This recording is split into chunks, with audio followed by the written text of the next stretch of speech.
वो खबरें जो दिन भर बनेंगी हेडलाइंस, वो खबरें जो आपको अखबार में नहीं मिलेंगी। नई सुबह नई खबर के साथ शुरू करते हैं फटाफट खबरों का फटाफट बुलेटिन मॉर्निंग सुपरफास्ट।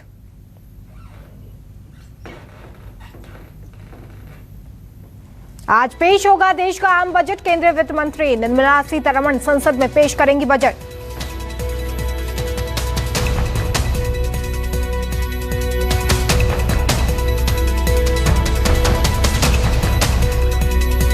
सुबह करीब 10 बजे केंद्रीय मंत्रिमंडल की बैठक होगी। बैठक में इस बजट को मंजूरी दी जाएगी।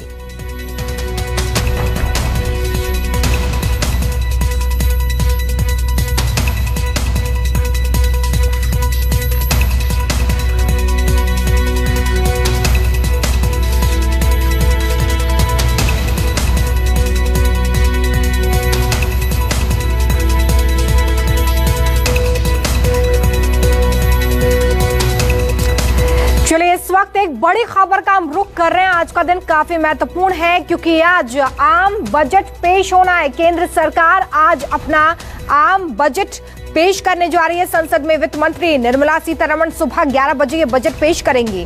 वित्त मंत्री निर्मला सीतारमण कोरोना काल में ये पहला बजट पेश करने जा रही हैं। तो वहीं लोकसभा में तीसरी बार केंद्रीय बजट पेश करेंगी निर्मला सीतारमण बतौर वित्त मंत्री। एक अंतरिम बजट समेत मोदी सरकार का ये 9वां बजट होने वाला है। वहीं इस बार बजट कई मायनों में खास और ऐतिहासिक होने वाला है। बजट के इतिहास में पहली बार ऐसा होगा जब बजट की छपाई नहीं होगी। बजट पहली बार सिर्फ डिजिटल रूप से उपलब्ध होने वाला। और देखिए बजट से काफी उम्मीदें हैं।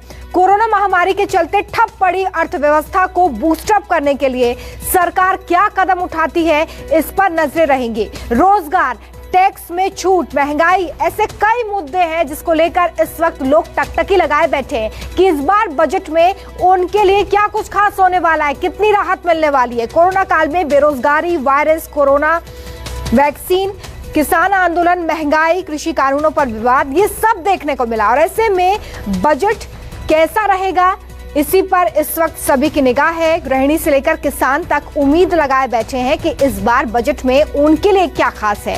एलपीजी गैस की कीमतें कम होंगी, महंगाई कम होगी, टैक्स स्लैब बढ़ने और नौकरियों के नए अवसर जैसी तमाम चीजें हैं जिसको लेकर इस वक्त बजट से उम्मीदें लगी हुई हैं। 11 बजे संसद में ये आम बजट पेश होगा। हालांकि इस बजट में किसके लिए राहत होती है, कितनी छूट मिलती है, ये सब बजट भाषण के बाद ही पता चल पाएगा कि क्या इन तमाम उम्मीदों पर सरकार खरी उतरती है। तो देखिए 11 बजे ये बजट पेश होना है। मिडिल क्लास को भी बजट से काफी उम्मीदें हैं। कोरोना के चलते कई लोगों की नौकरियां चली गई, जिसके बाद मिडिल क्लास में काफी परेशानियां देखने के लिए मिली। सरकार ने जो करीब 30 लाख करोड़ रुपए के राहत पैकेज का ऐलान किया था, उसमें से मिडिल क्लास को कुछ खास मिला नहीं। और ऐसे में अब इस बजट से मिडिल क्लास को काफी उम्मीदें हैं।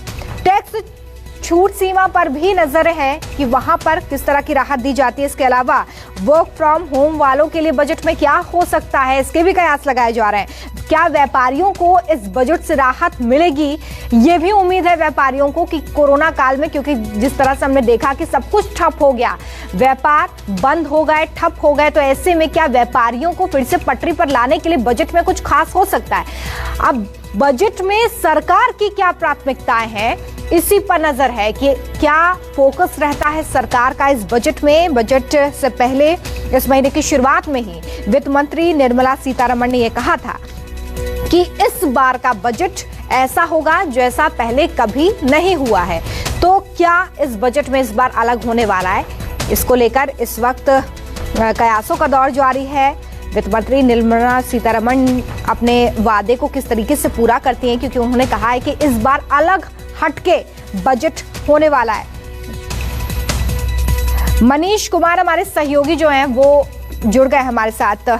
मनीष, इस बार पहले ही वित्त मंत्री ने ये इशारा कर दिया था, निर्मला सीतारमण ने ये कहा था कि इस बार का बजट अलग होने वाला है। क्या कयास लगाए जा रहे हैं इस वक्त? देखिए आपको ये समझना होगा कि बीता साल जो है, जो 2020 हमने देखा किस तरीके से कोरोना की मार जो है वो देश ने झेला है।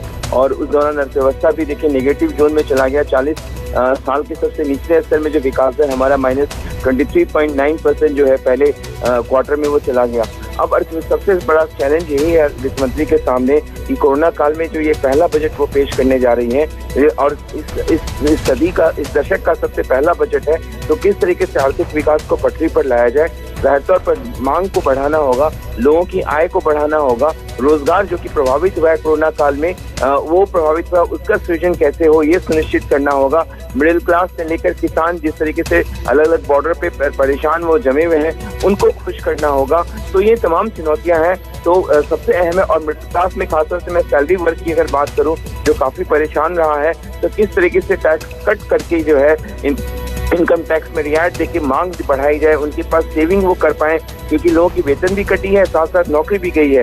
तो ये दो मोर्चे जो है जिससे वित्त मंत्री को निपटना है। आधारभूत ढांचा है, साथ ही साथ आत्मनिर्भर भारत जो प्रधानमंत्री का विजन है उसको किस प्रकार स्ट्रॉन्ग किया जाए। तो हमें जो सूत्रों के हवाले से पता चल रहा है कि वित्त मंत्री कई सारी मैन्युफैक्चरिंग हब, क्योंकि भारत को मैन्युफैक्चरिंग हब बनाने की लगातार वकालत और बात प्रधानमंत्री भी कहते आए हैं, तो आप देखेंगे कि कई सारे मैन्युफैक्चरिंग हब जो है देश के अलग अलग कोनों में, अलग अलग राज्यों में खोलने की जो ऐलान है ये वित्त मंत्री द्वारा किया जा सकता है। हेल्थ केयर सेक्टर, क्योंकि कोरोना काल में आपने देखा कोविड से किस तरीके से प्राइमरी हेल्थ केयर जो सेंटर्स हैं वहाँ पे आधारभूत ढांचे का अभाव नजर आया। चलिए, बहुत सारे सेक्टर्स हैं जहां पर बूस्टअप की जरूरत है और इसलिए इस बजट पर नजरें हैं। कोरोना वैक्सीन के बाद अब आर्थिक वैक्सीन जो है उसमें किसके लिए क्या तोहफा होता है, ये जरूर देखना होगा जब वित्त मंत्री खुद इस बजट को 11 बजे पेश करेंगे। नमस्कार, मैं हूं मानक गुप्ता। अगर आपको हमारा ये वीडियो पसंद आया हो तो इसे लाइक और शेयर जरूर करें, और हाँ, हमें सब्सक्राइब और फॉलो करना ना भूलें ताकि आप देश और दुनिया की कोई खबर मिस ना करें। चाहे कोई ब्रेकिंग न्यूज हो या कोरोना वायरस से जुड़ी कोई भी अपडेट, पॉलिटिक्स हो या आपकी जेब से जुड़ी कोई खबर, इलेक्शन की कोई न्यूज हो, कोई कंट्रोवर्सी हो या फिर कोई वायरल वीडियो, सब कुछ मिलेगा न्यूज़ 24 पर। तो जुड़े रहिए हमारे साथ और देखते रहिए न्यूज़ 24।